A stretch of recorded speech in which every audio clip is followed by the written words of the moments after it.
இன்னைக்கு 28/3/2026 தமிழகத்தினுடைய நாளைய முதலமைச்சர் ஒட்டுமொத்த 8 கோடி மக்களினுடைய நம்பிக்கை நாயகன், குறிப்பாக விவசாய பெருங்குடி மக்களின் வாழ்வாதாரத்தை இந்த மண்ணில் இலவச மின்சாரத்தை கொண்டு வந்த உன்னத தலைவர், உத்தம தலைவர் டாக்டர் கலைஞர் அவர்களுடைய புதல்வர் மீண்டும் அரியணையில் ஏறுகின்ற அற்புதமான ஒரு வாய்ப்பை தமிழகம் எதிர்வு நோக்கி கொண்டிருக்கிறது.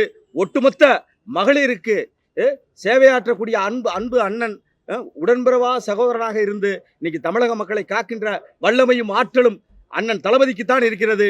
எத்தனை தேர்தல் வந்தாலும் இந்த திராவிட மாடல் ஆட்சி தொடர்ந்து தமிழகத்தில் மலர்ந்து கொண்டே இருக்கும். அதில் எந்த மாற்று கருத்து இல்லை. அதில் அகில இந்திய விவசாய மற்றும் நெசவாளர் மக்கள் இயக்கம் தொடர்ந்து நம்மாழ்வாரை தலைவராக கொண்டு இன்றைக்கு தமிழகம் முழுவதும் 10,000க்கு மேற்பட்ட தொண்டர்களை வைத்து நாம் தொடர்ந்து விவசாயத்தை, பெருங்குடி மக்களினுடைய இயற்கை விவசாயத்தை தமிழகத்தில் வேரூண்டு வைப்பதற்கு தளபதி அவர்களிடத்தில் தொடர்ந்து நாம் வலியுறுத்தி வந்தோம். அதை செய்து கொடுத்த உன்னத தலைவர், உத்தம தலைவர், நிறைய தடுப்பணைகளை கட்டியவர்.